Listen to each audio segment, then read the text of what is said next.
Fantastic. So, hi, everybody.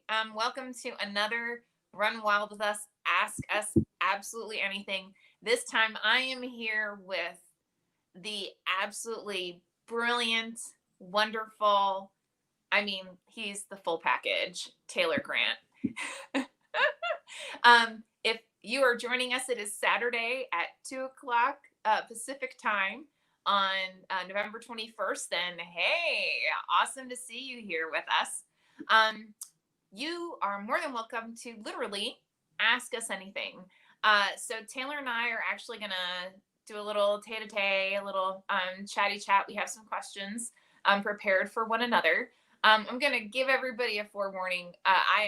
So my lunch today was called cake because today's my birthday.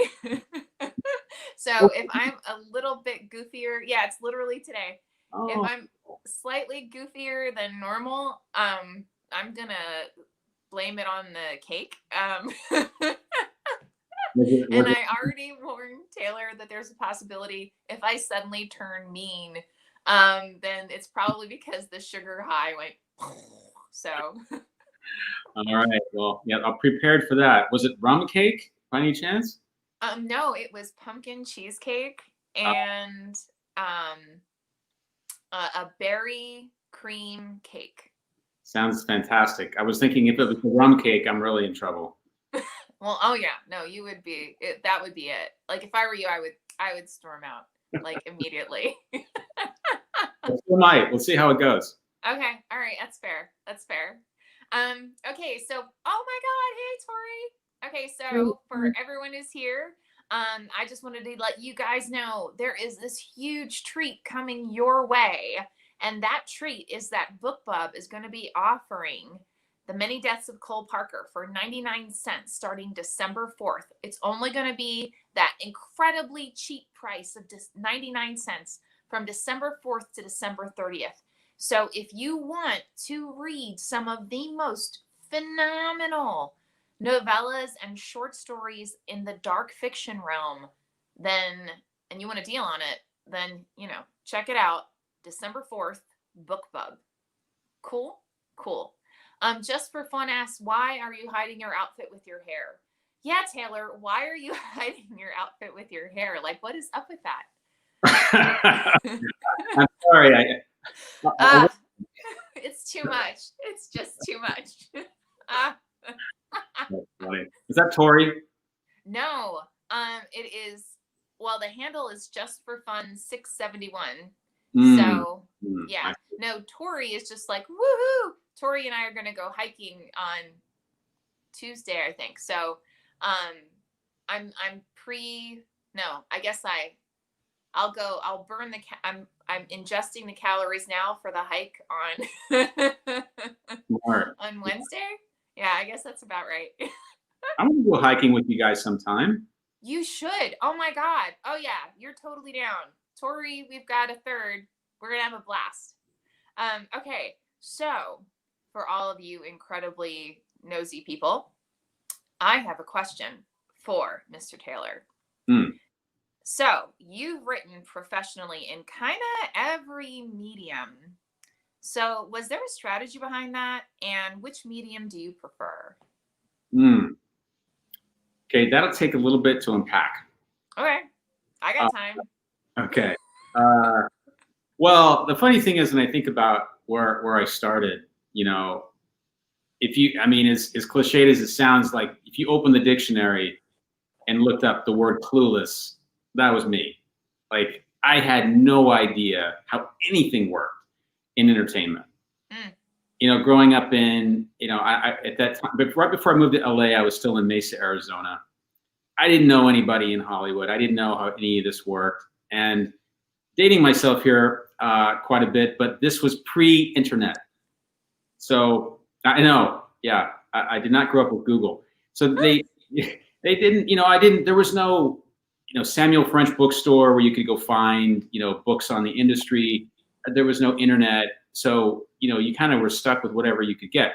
Only thing I knew about film and entertainment was what I saw in other movies and TV shows. As you know, is not realistic in any way. It's not? No, I promise you. That may explain a lot, Lisa. We'll have to talk later. But so when I came here, there was no strategy. You know, and in fact, to think back, that young kid, you know, I never could have imagined some of the things that have happened since then. I just, you know, nobody in my family went to college. I just never imagined myself being able to do what I do now back then. So when I was here, I knew I wanted to work in radio initially. And so I'd gone to broadcasting school and I got my license, my broadcaster's license. And I got my first gig out of school was this terrible midnight to 6 a.m. shift at this local radio station. And I was a board operator. So I was basically pushing buttons. And the only time I ever got any airtime was like doing these really dull public service announcements. So not quite the glamour I was hoping for from the radio career. But I wanted to move to a bigger market, so I came to LA and I got an internship at a place called KLSX. Oh, yeah. Which was a very big rock station at the time. And after experiencing that for a while and kind of seeing behind the scenes, I just realized it wasn't really as creative as I thought it was going to be. It was like corporate decided the playlist. A lot of the DJs, when they were on the air, were pre-scripted. So it just kind of really wasn't for me. So I started looking into other avenues and bounced around. And I was fortunate that I was very, very lucky early on. And I got a break in animation. So that wasn't part of the plan. You know, look, this town, anyone who's had any success will tell you that there's not really a linear path that you can plan for. And in the creative arts, a lot of it's timing meets opportunity, meets talent, meets luck sometimes, right? And so I was just really happy I was so, you know, amazed that someone would pay me to write, you know, when I was starting out. And I was the youngest writer they ever hired at Nirvana Entertainment. Wow. So back then, again, I was just, and that really hasn't changed, Lisa. Like even now, when someone, you know, invites me to write something or I'm hired, I'm always so grateful. Like it just feels very blessed to have the ability to someone to pay me to tell stories, either their story or my story, you know? So no, there was zero strategy at the beginning, but that kind of changed over time because now it's very strategic. And this actually brings up something I do want to talk about for other people, which is something I feel really strongly about and I don't hear many people talk about, which is diversification of your writing and working in other mediums and trying out other avenues besides what your main focus might be. So let's just say, you know, you want to be a screenwriter, right? And that's your goal. Great, fantastic. Keep pursuing that goal. But don't become so myopic and tunnel vision that you can't see other opportunities that might expand your horizons. You may find you really enjoy something in a different medium. So, for example, I got an opportunity back then, you know, again, it was still pre-internet. I was like sending out my resume and writing samples through like one ads, like in the Hollywood Reporter. And I saw an opportunity to write music videos, and I didn't even know people wrote music videos, right? It's not, you know, it's like, it's all visuals, like it's people dancing in hot tubs. Like what, you know, what's there to write? But there's actually quite a bit I found out. So I ended up getting that job and ended up writing music videos for some of the biggest artists in the world, Whitney Houston and the Fugees, a bunch of, and P. Diddy. So, you know, you have to conceptualize an idea based on the song, and not all directors are really adept at that. So they want a collaborator. So you kind of develop that.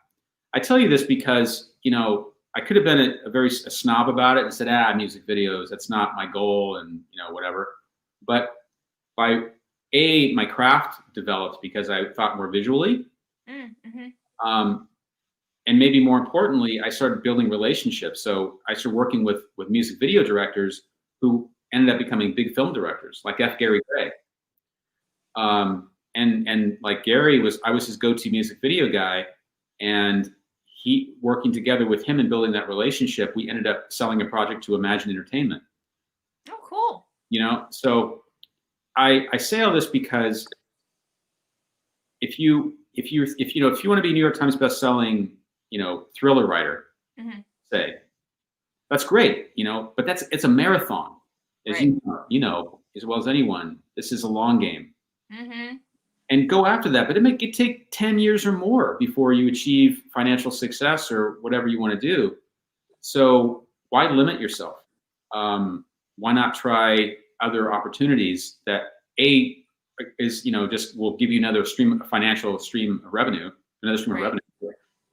But also, there's things I've learned in different mediums that color how I write in other mediums. Like some of the skills are transferable. Mm-hmm. Like, oh, absolutely. The last thing I'll say is, like, when I also wrote advertising and marketing as well, and TV commercials, radio spots, websites, you name it. And there were some really powerful tools that I learned, sales tools on how to write, that I actually leverage in my fiction. Oh, and cool. vice versa. Yeah. So anyway, so it's very strategic now because I love the challenge of learning a new medium, whether it's video game, magazine, newspaper, feature film, short film, animation. I've done it all, and I love the challenge of learning how to tell stories with a new format. I just think it's really fun and exciting. Yeah, it's like a fun new challenge. Totally. And it's funny, like, so I have an MFA because far too many people on this planet have MFAs today. And we had a trip where we went to Ireland, and my mentor at the time, because the structure was like you're assigned an instructor who's basically like your mentor, and you work one-on-one, and you write far too many essays and do far too many analyses of books. But it all builds your craft, right? It builds your skills, both in terms of your own writing as well as analyzing and assessing others' writing. And originally my major was fiction, which I know it's like you can major in fiction, but yes, you can. And my instructor was like, you have a background in journalism and in journal, because I had already been published in journalism, and I had already had like research papers and such published before I went for an MFA. And so she was like, you should write some personal essays. So I thought, yeah, sure. Okay, fine. So for this trip to Ireland, they were like, okay, so read the opening of whatever it is that you're working on now. So I was like, okay, fine. So it started with I died at the age of 9, not brain dead, because that would have taken a few more minutes, but long enough that I was dead on the operating table. And and then I thought my next sentence is, don't worry, obviously I'm still alive, right? So this will end well. And really great opening. Yeah, well, the head of the program decided that I needed to change my major from fiction to nonfiction based on that opening. So I negotiated with him and made it that I would major in both fiction and nonfiction. And then that way, he got what he wanted, and, I got what I wanted. But he decided I was going to be the next Mary Carr based on that opening. But, if my mentor had not said, look, you've already done all these other forms, like, why are you only submitting, fiction, like short stories or whatever? Why don't you do some nonfiction as well? Then I would have never gotten that reaction. I mean, obviously I'm not Mary Carr, but you're Lisa Kastner, which is just as impressive. I am. Oh, well, that's very kind. Tori says, Taylor Grant, will you share a few techniques learned from advertising that you use in fiction writing? Sure. Yeah. Okay, I'm going to share with you, actually, Tori, one of my big secrets. And I've never told this publicly before. So you're going to owe him, Tori. You're going to owe him dumplings. I'm just like giving you a heads up. we all go hiking and I can't make it, she'll have to carry me. Okay. So there's not very many famous copywriters, guys who work in they're in the industry, they're well known, but not outside the industry. Bob Bly, who is a friend of mine, is probably one of the most famous. But there was a guy named Joe Sugarman, who was like one of the top copywriters in the 80s. And he was a writer of long form ad copy. So this was the stuff, this is like the hardest of the most challenging, difficult copywriting that exists, because a lot of probably the people watching this will be too young to remember this, but there used to be, full page ads in magazines, it was mostly just copy, selling whatever. And to be able to write words and build a story that could engage someone to read like 5 paragraphs, and at the end of that, actually pull out their credit card and go buy that thing, that's a serious skill and not many people have. So Joe was famous, and he, back in the 80s, his seminars were thousands of dollars because everyone wanted to know what his magic secrets were. So one of the things that he talked about in a seminar, and I'll ask you the question, Lisa, what's the purpose of the first sentence in something that you write? To capture the reader. Very good. The answer was to get them to read the second sentence. Ah, yes. Right? What's the purpose of the second sentence? To get them to read the third. Nice. Very well done. Yes. So the idea that you do not have the luxury of long tangential moments. It's economy of words, and it's emotional resonance. Because even though it's sales copy, it's all driven by emotion. People buy emotional reasons, then they support that emotional decision with logic. All good advertisers know that. So that really that sort of became a dictum for me, and I always use that in my advertising writing. But I also absolutely use that in my fiction writing. The first sentence is absolutely critical for me to engage. And then the second and the third, and I'm always thinking to not always, but as much as possible, I'm thinking like, how is this sentence interesting enough to keep them reading for more? Am I going off on a tangent? Is this boring? Is this not entertaining? Is this driving the plot forward? Or is this me just, doing a self-masturbatory, eloquent lyrical sentence? Mm-hmm. Or am I really engaged? I'm good at those. Yes, you got to kill those darlings. Exactly. So that's a very powerful tool that I use from my copywriting experience is really being incredibly strict with myself on each sentence and making sure that it counts. Particularly because I've done a lot of short story writing, and short story writing, which I don't think it answered the first question, which is what's my favorite. Probably my favorite is short stories, just because I love the exactitude of it. I love, that every sentence has to be, there's no fat. You have a limited amount of words to tell your story. Mm-hmm. Get emotional resonance, have an arc potentially of your character, have a theme, and tell a plot in 5,000 words. Mm-hmm. Not easy. And so every sentence is important. Agreed. Yeah. Absolutely. Okay. So it's your pick, Taylor. Either you can ask me a question or we can answer a question of Dennis Crosby's. Okay. Either one. Well, I'll definitely, Dennis, hang on there, buddy. I'm definitely we'll get back to you for sure. So I have a few questions for you, Lisa. The Okay. first one is, so the catalog at Running Wild Press is pretty eclectic, as we know. How do you pick what's in your catalog? That's a great question. So we start with assuming that anything that we're going to write, it doesn't actually fit a specific genre. So we've actually had some, I mean, just phenomenal writers come to us who wanted to publish with us.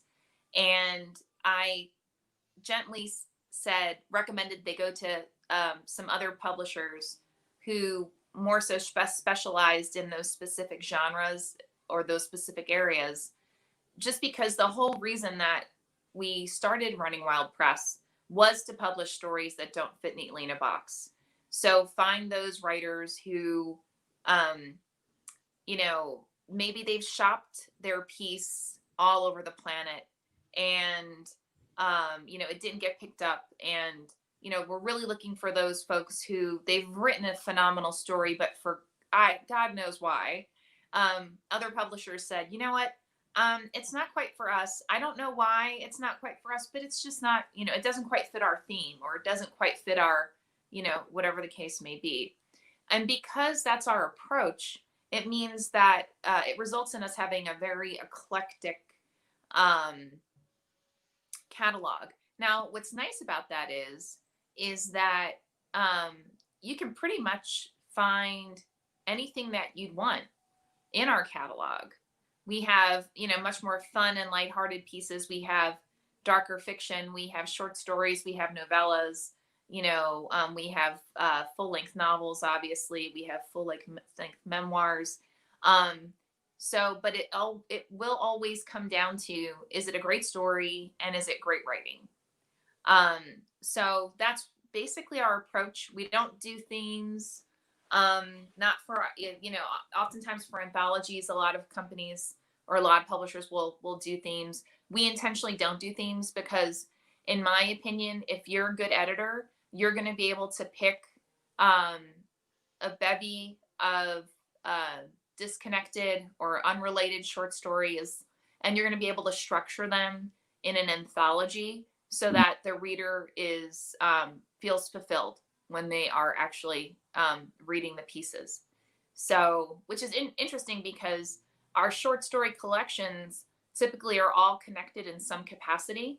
Either it's in the same world or it's in a similar world, or there are characters that carry from one short story to another. So the rules for the anthologies aren't the same rules that we have when it comes to single author collections, if that makes sense. Yeah, it does. It's a great response, and you're doing such a service, that so many writers I've met over the years, they feel compelled to write to market, and I understand why. I get that. It is a business, Mm-hmm.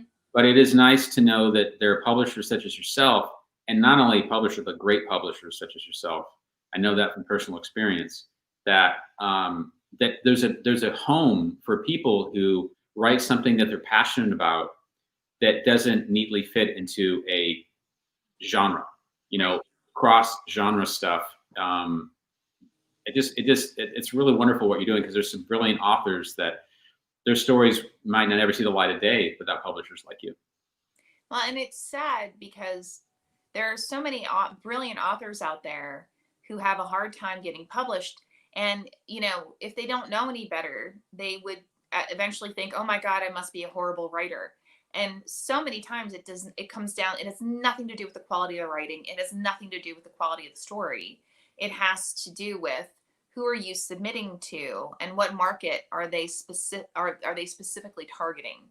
And, what's interesting about that whole concept of writing to market, that was huge in the, in the 80s and 90s. Like, everybody wrote to market. Like, that's just basically how it worked. Right.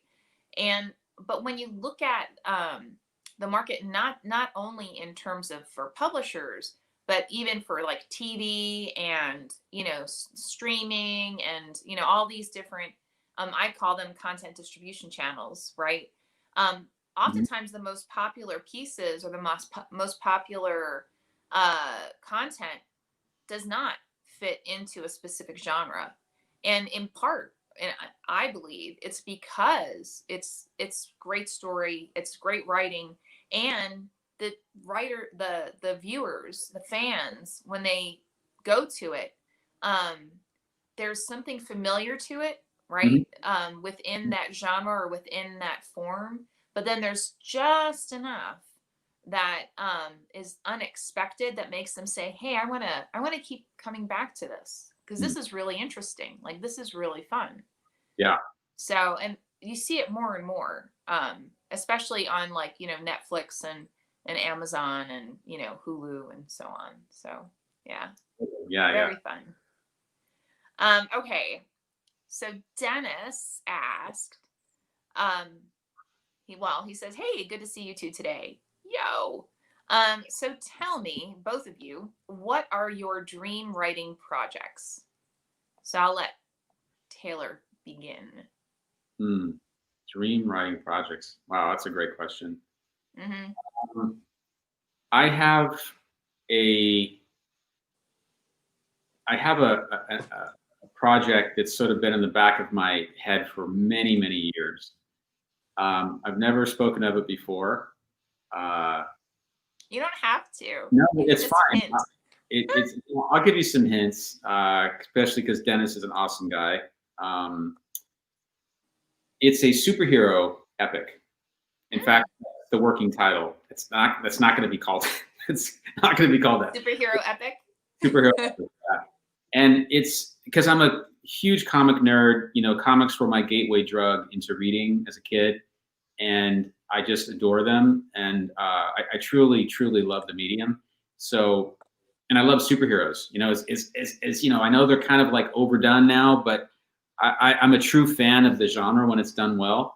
So I have this project that I've been sort of just it's been percolating and gestating for years, and I promise you I will do it. It's probably going to be a comic, and it could be either a webtoon type format or it could be a print version.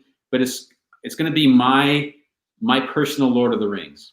It's going to be my grand love note to the genre that I love so much. Wow, that's phenomenal. Yeah, I can't wait. thank you. And it's going to be, not only a love note, but it's, I really, it's going to be it's a very big idea, Mm. that could become a universe of characters. And so it's just, I'm sure you have those, Lisa, that idea that's deep down in your heart that, it's just like, come revisit me. And it never quite leaves that little, space in my heart. So I just haven't had the time or resources to get into it right now, but I promise that will happen. Wow, and I seriously, I can't wait, and I hope that I get to be one of the first to at least read a draft. That would truly be an honor. Oh, thank you. So, What about you? so I have two. Well, I mean, I have more than two, obviously, but like the two that popped up in my head when I went for my run this morning. So I have one. I guess the three that popped in my head when I went for my run this morning. So one is taking a short story that I wrote originally for Weird Tales called The Cure and expanding it into a novel. And it's a take on the classic werewolf tale, but it is nothing even close to a classic werewolf tale. Mm-hmm. The other is it was amazing. Oh yeah, I mean, it's amazing. Maybe if I'm really lucky, I'll get a call from the Weird Tales editor asking if it's still available for them to print. Like that would be fun. So yeah, so there's that one. Mm-hmm. I've always also wanted to create a town like in the stylings of like a Stephen King or a Jonathan Mayberry or those authors who've created a town and all these things happen, right? So you have recurring characters, you have recurring themes. It would most likely be dark fiction. And I grew up in New Jersey. And so there were lots of little towns in New Jersey. And also I was closer to the Pennsylvania area, like more southern New Jersey. And so there were lots of little towns in Pennsylvania and New Jersey that would make just amazing templates for a creepy little town Cool. that Like a and Castle then Rock. just like, yeah, totally. Mhm. So there's that. And then um so the cure so I'm also a big nerd in that I like to take stories that I really enjoyed and deconstruct them and then basically write my own version of it. So um I already picked out a book that I'm gonna do that to, and I've actually already asked permission from the author. So if I can basically steal his structure, and then write my own version. So that actually is one of my goals in the next couple of months is to get that done. How I'm gonna do that on top of everything else I haven't figured out yet, but I'm gonna do it. Those are all awesome projects. I look forward to reading all of them. Yeah, and I'm don't be surprised if they're in your inbox in the Fair coming enough. months. Fair enough. Okay. So, my next question for you. What is your writing process? And thanks again for that great question, Dennis. That was awesome. Yeah, that was totally awesome. Okay. I mean, I know that's kind of a standard question, but I think I have an interesting answer. You know, I discovered about 13 years ago, I'll say, something like that. I was a really slow writer for a long time, painfully slow. And it was really because of my inner critic and, I don't believe in writer's block. I believe all writer's block is perfectionism. And I think people's inner critic trying to be perfect the first time and they get stuck. And so I was definitely part of that. Like I would not move forward until I had the sentence where I wanted it, which is an awful way to write. Yeah, that's an awful way. Mm-hmm. And I didn't know any better, so I did that for a long time. And then I came across this idea, and I wish to God I could remember who it was so I could attribute it. But I've since taught it myself to some students. I've taught it as a mentor as well, and I call it the metaphor of a sculptor, the writing as a sculptor. Basically, if you think about how a sculptor works and you apply that to becoming a writer, what's the first stage of what a sculptor does? They take the clay, right, and they pound it and mold it. Mm-hmm. Right. So, but nothing's what you can't do. There's no sculpture without the clay, right? Right.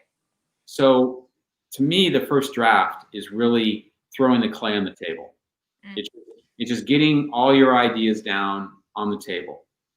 You don't think about what's going to look like. Just get your ideas down. Tell the story as best you can, and don't get mired in, oh, is this sentence lyrical, or because that's the fastest way to lose your momentum and creativity.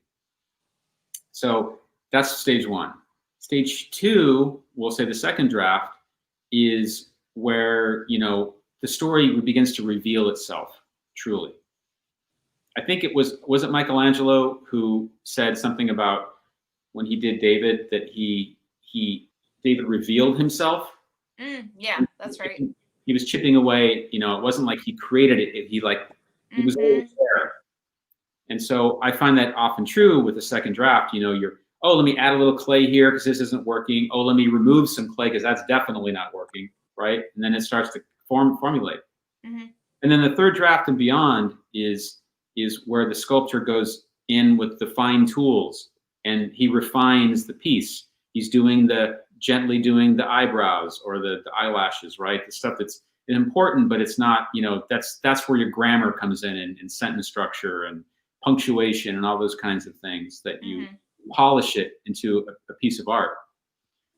And that philosophy helped me so much because it allowed me to write shitty first drafts. Was it Steinbeck who said all first drafts are shit? I think so. I think it was him. And so that's my first part of my process. Beyond that, I've become, I never could have imagined this would be me, but I write everything now. I dictate it first. Oh, cool. I speak it aloud. And that started because Rod Serling is he probably is my number one writing hero, creator of Twilight Zone and Night Gallery. And I read in his biography years ago that he he actually would walk around his pool and dictate to his secretary his script. Oh, okay. Cool. So she's like one of those court reporters, just like, I was just like, holy, what an image that was. I couldn't even fathom that. Yeah. Like, how do you talk your stories? And that planted the seed, but I thought, if it's good enough for Rod, it's good enough for me. So I smash cut 2 years later, and I was really, really frustrated by LA traffic. And it's a great town, but man, the traffic sucks, right? And it's true. it really does. And I'm although the pandemic's kind of lightened things up a little bit, so that's been one fringe benefit. But I'm a big proponent of efficiency, and nothing drives me more crazy than wasted time. So driving for hours every week and not getting anything done, but just getting from A to point B was really frustrating to me, like in a serious way. And so I first was like, what can I do with this time? How can I make this work? I'm going to be driving this amount anyway. How can I use this something, some gold or something? First, I started listening to audiobooks, which was helpful, getting caught up on books that I couldn't get a chance to read. But then I just like, what? I should try, just talking my ideas or whatever. Just give it a shot. And over time, it was not easy to make that transition because I was so used to the idea of the brain to the either writing long form or typing it. So you have to sort of break that pattern. But once you do it, the beauty of it is that it allows you, because you can't edit, right? So and just anyone who's thinking that I'm a dangerous driver because I'm like, I would hit record and then I would keep talking, right? I'm not like, ooh, so I would start talking, and everything that I've had published over the past, probably 8 years now, started from my phone. Just me, and now I talk and walk. So now I talk about efficiency. I'll go for long walks and I'll just talk my story. And now I can actually edit as well when I walk. Nice. So I highly recommend everyone try it because, why not get some exercise, some fresh air, and some sunshine while you're writing? Right. Yeah. That's great. Yeah. That's awesome. Yeah, I really enjoy it. So, okay, you can either ask me a question or Tone Milazzo has a question. Either one. I'll ask you after we answer Tone's. Okay. So Tone says, okay, I thought of a question. You get to write Dracula versus Frankenstein, but it can't be horror. When and where do you set it, and what genre? What an awesome question, Tone. Right? And it can't be horror. That's the key. I would set it in the far-flung future because Dracula's immortal, and ostensibly Frankenstein's monster could be. Yeah. So I would set it in the far-flung future to see. Oh, did you say it couldn't be science fiction? Is that what he said? No, it just can't be horror. So okay. You're good with science fiction. Yeah. I would love to see them meet sometime in the future and what that would look like. Like, how does Dracula adapt to a world in which is completely different from his, from what we know him as in Transylvania, in Romania. And Frankenstein's monster, would he evolve? Would he adapt? Would he become a learned creature? And how and then if they could somehow meet and befriend each other, develop some sort of interesting relationship, that would be something really unique to explore, is sort of the evolution of those kinds of creatures in the far-flung future. That's off the top of my head. I like that. That works. Yeah. Somehow it just popped up. Mine is a satirical women's fiction, and Frankenstein is actually a woman who has had so many surgeries because she wants to become the next. Let's not do Barbie, but pick a doll. Right? That's considered to be the epitome of female attractiveness in America. And Dracula could be Tone you're talking about? Yeah. Oh, okay. Sure. No. Is this Tone's idea? No, this is my idea. Oh, I'm okay, making cool. this up. Okay. And then Dracula, let's have Dracula be the surgeon who creates Frankenstein. That's really cool. Mm-hmm. I can do that. Yeah. Yeah. That's really interesting. Yeah. Mm-hmm. And have it set in Los Angeles 10 years from now. Well, Tone, you've given us both our next projects. Thanks so much. Exactly. Well done.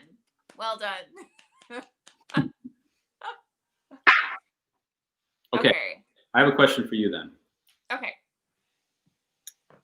Oh yeah. So I heard some rumors, Lisa, that there's a big event coming in December, which is just around the corner. Can you give us any insights into what that is?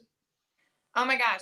I'm so glad you asked. So I'm actually incredibly excited about this. On December 15th at 1 p.m. Pacific time, we are going to have a live streaming event. It's going to hit Facebook. It's going to hit Twitter. It's going to be on YouTube. And it is going to not only give you a preview of all the books we're going to publish in the first half of 2021, we're also going to have an amazing special guest, Purchista Kakpour, who is a dear friend, and she's a brilliant author. Her essay collection was actually named among the 100 must-reads by Time magazine. So, I mean, seriously, wow. check out Poirot. I mean, she is she's got killer hair game, first of all, but she's also just an amazing human being and an amazing author as well. Plus, we have several announcements that are coming out from our new imprint Rise, which is publishing genre stories written by people of color. And I'm not going to tell you anything about it because honestly, the stories and the authors that we have gotten are their game is super high. And I can't glow more. That is so amazing. And all the stories that we're going to be publishing in the first half of 2021, just for Running Wild, is it's mind blowing. It's so awesome. And you're going to get to hear from the authors themselves about their stories and, like the background on it. And we have a huge announcement that has a gag order on it until literally December 15th. So can't wait to get that in front of you guys. We're all really, really excited. We had a dry run earlier this week, and it was so awesome. I really hope you guys join us December 15th, 1 p.m. Pacific time, Facebook, Twitter, YouTube. Be there. Wow. Okay. I will. I'll be there. Awesome. I'm convinced. That's awesome. I'm so excited for you, and I really am excited for you and your new imprint, Rise. It's awesome. Oh yeah. Yeah. I can't. And our acquisitions editor, Andrea Johnson, is just phenomenal. So I think everybody, you guys you're gonna love everything that's coming your way. So cool. Okay. So now Tone has a question. Tone's really good at questions, I'm seeing. Tone and Dennis. Like, what's up with you two? Okay. So Tone's question is, when you're done recording the first draft, what does that recording sound like? And do you transcribe it by hand or do you use a transcription software? That's actually a really good question. Yeah, thanks, Tone. I should have actually qualified that. Yeah, I use. I've tried a few different. I tried like what is it, Dragon Speaking, which it just didn't work very well. Maybe they've worked out the kinks. At this point, the innate software in my iPhone is so good at translating that I just use Notes most of the time. But sometimes I'll use Google Docs, because the beautiful thing about Google Docs is that when I'm so it's transcribing as I'm in real time.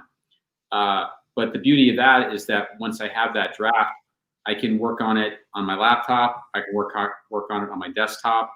It's all centralized to one location, so that makes it really easy. And then if I'm in line somewhere, well, not so much right now, but in the past, like if I was in line at the bank or whatever, and I had nothing to do, I could just immediately go to my phone and start working on it.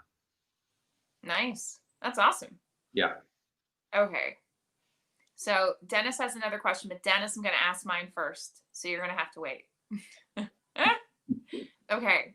So here's my question. You recently wrote and produced Rotten Ruin, an adaptation of the New York Times bestseller by Jonathan Mayberry. How was the experience of creating a weekly comic for Webtoon? Yeah, I'm really curious about this. Stressful. I bet. No, it was stressful at times, but it was also a dream come true. Absolute dream come true. So, look, the 12-year-old, the 8-year-old boy in me, who, in Arizona in the baking hot summer sun, would ride his cheap little bike miles and miles to the nearest comic book store with my lousy 50 cents that I could scramble together, and just fell in love with the medium. That little boy in me is just beyond thrilled that he got an opportunity to, write for a major publisher, and never could really, even though it's obviously based on Jonathan Mayberry's amazing book, I wasn't, no one really knew, because this was a new kind of a thing for Webtoon, was doing novel adaptations. We'd never really done it before.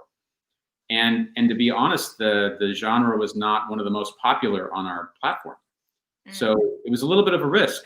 And, a year later now, I mean, it's been a 1.5-year project, because there's all kinds of pre-production as well, getting the artists, finding the right artist, the right colorist, all that kind of stuff. 10 million views later. 10 million. That's amazing. Yeah. That's amazing. It was #1 in its category multiple times this year. It was. So the good, the bad, the ugly is that having the commentary in real time. So like you launch the episode, it's weekly, and you're immediately getting feedback from people. It's always dicey with the internet. And although I have to say the Webtoon audience is much, much less toxic than a lot of them out there. It's no YouTube. Thank God. Yeah. But, the challenge for me was that you've got, a rabid fan base for the novel series, which there are multiple books, and they're watching you like a hawk under a microscope. What are you going to do to my babies? I also am friends with Jonathan, and I really wanted to honor his story. But, so you got all these armchair critics, right? That's not the color of her hair, whatever. She wore this colored shirt, and that's fine, whatever. But, as you guys know, like whenever you're adapting something for a different medium, you have to reframe it. It's not apples to apples. It's different, right? Different pace, different medium. So I had to make certain, judicious decisions creatively to make it work for our audience. Plus, I couldn't just cater to Rotten Ruin fans. It wasn't just for them. It was for a whole new audience that, you know what I mean? And totally. And we have a very we have, unlike any other comic publisher, we have a 65% female audience. Oh, wow. Yeah. Who's heavily into romance and slice of life and comedy. So this was kind of, again, a little bit new area. So I had to sort of play to both audience people that didn't want to scare them off with zombies in the first panel, because then they'd be like, no, this isn't for me. So you kind of, started more character focused, kind of leaned into the romance a little bit. So people were like, oh, let me give this a try. Because Rock Ruin is so much more than a zombie story. It's a coming of age. It's a beautiful story about redemption and courage and so many different things. So it was really nice getting the feedback immediately from people in some ways, because people really seemed to like it. But it was also very nerve-wracking at times, because you never know what people are going to say. As an author, you get your Amazon reviews, your Goodreads reviews, and you kind of grin and bear it. But when you literally thousands upon thousands upon thousands of comments, wow, it's, you never know what's going to go. But stressful because it was a weekly comic. Oh, wow. Every week we had to produce a new episode. And there's no room for error. There's no, you get it done. And I had to work. I produced it as well as wrote it, and did art direction as well. So that's a lot. It was a lot. And this is on top of my full-time job. Yeah. So I can tell you right now, I can, can kind of laugh about it now, but it wasn't so funny during because we just finished, like, literally for everyone that's been following it or wants to follow it, the last episode is this weekend. Wow. And the finale is this weekend. So there were times when we launched at 6 p.m. Pacific Coast time every day. And I can tell you now that there were times when we finished at 5:55 p.m. Like, literally finished it then, 5 minutes before we went on the air. And that was pretty stressful, and sometimes we missed a couple, unfortunately. There was like probably 3 times we were late. And they let us know it too. But again, the bottom line is that it was a beautiful experience, because it's a great story and I love the medium, and it was definitely a bucket list item for me. So nothing but grateful. Awesome. Okay, your choice. Dennis has another question. Tori has a question. Or you can ask me a question. Okay, we'll knock those 2 out, and then we'll go back to you. Okay. So what's the best and worst writing advice you've both received? I know mine. So mine is more about, so I'm going to go back to your comment around your inner critic. So I started off in writing journalism and corporate communications. And in those environments, it's very collaborative. You're not writing, you're writing a base piece, and then your editor comes to you and says, okay, make these variations. And then it gets to the, head of the department, and the head of the department says, make these variations. It's like, okay, yeah, sure. And you do that. And you get very used to that kind of, like, it's a community writing a piece, right? You're not necessarily, your goal is to bring forward a piece that is 99.9% there, right? But there are other people who are always coming in and giving you, criticism. And for me, at least, when I first started writing fiction, because I didn't start writing any kind of fiction, I'd say until, I'm not going to tell you when, but anyway, when I was older. Well, you just turned 24, so it couldn't have been that long ago. Right. Yeah, exactly. Or 29, or I don't care. Whatever age. Actually, why don't you guys all guess how old I am? That would actually be really interesting. Most people get not even close. So, when a very long time ago, anyway, I started writing fiction, but it was not. I was actually writing nonfiction before for quite a long time before then. And what happened for me was every bit of feedback I got in a workshop, I tried to integrate into my fiction pieces because that's how you did it. I mean, if you wanted to get paid, right, as a journalist or in any kind of corporate communications, that is what you had to do, right? I mean, so I transferred that method to fiction writing, which is wrong, wrong, wrong, wrong, wrong. Yeah, in the internal words of Dr. Phil, how was that working for you? Yeah, pretty much. It really did not work at all. I ended up with stories that were so watered down. They would completely lose focus. And I, at first I didn't understand why. And then after a while, I realized, hey, I'm going to workshops with people. You know, there's a difference between having the editor who's also the head of your department, right? Or who is the head of that publication giving you feedback, and it's a dialogue, it's a collaboration, right? Because guess what? He or she knows what he or she is doing. They've been doing this a while. When you're going to a workshop and you're workshopping a piece of fiction, guess what? 90% of the people in that room, they probably don't really they're learning just like you are. And you actually may have a lot more knowledge than they do. And they don't know that, right? Because they're coming at it and they're giving feedback based on their personal opinion.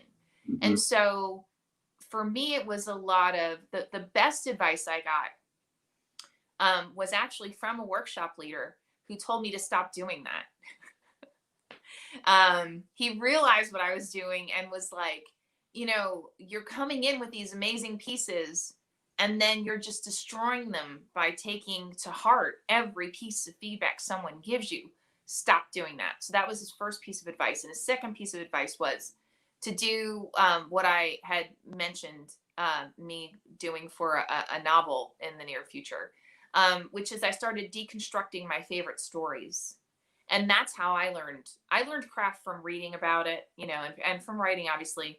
But if you want to streamline and learn craft that much faster, take your favorite stories, deconstruct them, and then recreate them. And you may be amazed at how much you learn in a very brief period of time. Totally. So that's me. How about you? Good stuff. I just, my only comment to that is as a screenwriter, because it's collaborative art, you know, I've written screenplays for major studios, you know, Universal Studios, Imagine, Lionsgate, and love Lionsgate. Yeah. But you know, you got to take notes from so many different people, and you try to integrate it and still protect your story.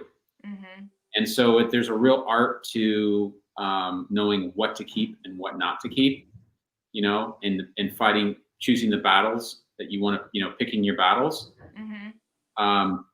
I've known screenwriters who will write something.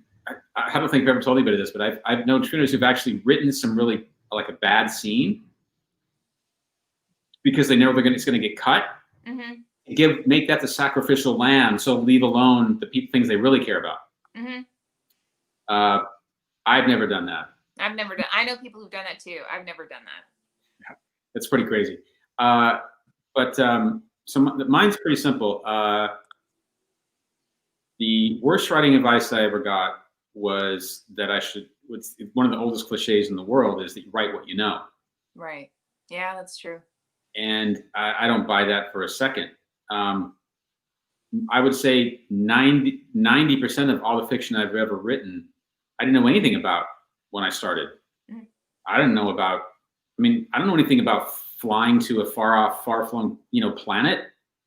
I don't know anything about, you know, I didn't know anything about, I wrote a screenplay that I sold to the firm, which was about signals intelligence in the Air Force. I knew zero about it, but I had this really great idea that I thought would be great. So I had to become an expert in that, and I had to become an expert in the field in which there's very little data that exists because it's all top secret. Right. You know, and in fact, I'll tell you one really crazy moment in my career was I sold that pitch in the room, Mm-hmm. which is really hard to do. And they were like, okay, you know, we love the idea. Here's a contract, blah, blah, blah, blah. You got Go. 8 weeks to write the script.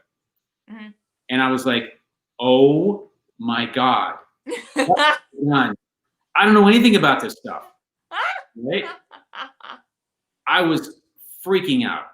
And because I wanted to make it authentic. No, this was like military intelligence. So I couldn't just fake it. Right. I would get called out on it. I mean, I might be able to get it past some development executives, but eventually somebody's going to go, this is garbage, right? So I went to the bookstore and I went online. I can't remember which. And I was desperate. I found one book on signals intelligence written by 2 authors. And I somehow got their emails online and I emailed them. Mm-hmm. And one never got back to me. And the other guy was like, you know, I was basically practically begging him to help me. And he said, yeah, you know, tell me your ideas and I'll, you know, and you know what? Thank God I did, because at its core, my idea was completely flawed. It's something that could never have happened. Oh. And so thank God I reached out to him and he helped me, you know. It was funny because he's a very, you know, facts, military intelligence guy. Mm-hmm. He's not a writer in any way. And so, I mean, a creative writer. And so to get him to think out of the box, I was like, okay, well, if that doesn't work, How about this? how about this? And he was just like, that wouldn't work. So anyway, we figured it out, and ended up, you know, that was a fun project. But so yeah, write what you know. I don't believe in that at all. I mean, look, if you're first starting out and you've never written anything, and you have a story and you know that's important to you, that it's meaningful to you, yeah, of course, write what you know. But don't if you're a genre writer, I mean, what does that even mean? Yeah, that's true. So, and then the best advice I ever got is very straightforward. It's what I already described, that writing like a sculptor was hugely impactful to me. Awesome. Okay, so it's 3:02. Oh, wow. If you still have time, Yeah. Tori has another question for you.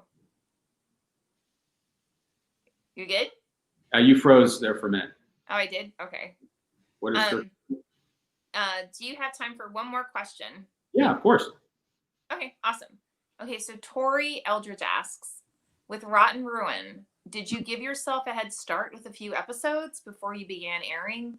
Or did you just have to keep up the weekly pace right from the start? That's a great question. It is a great question. Yes, Tori, I'm not insane. I did. Absolutely. I think I had 8 scripts in the can before we started.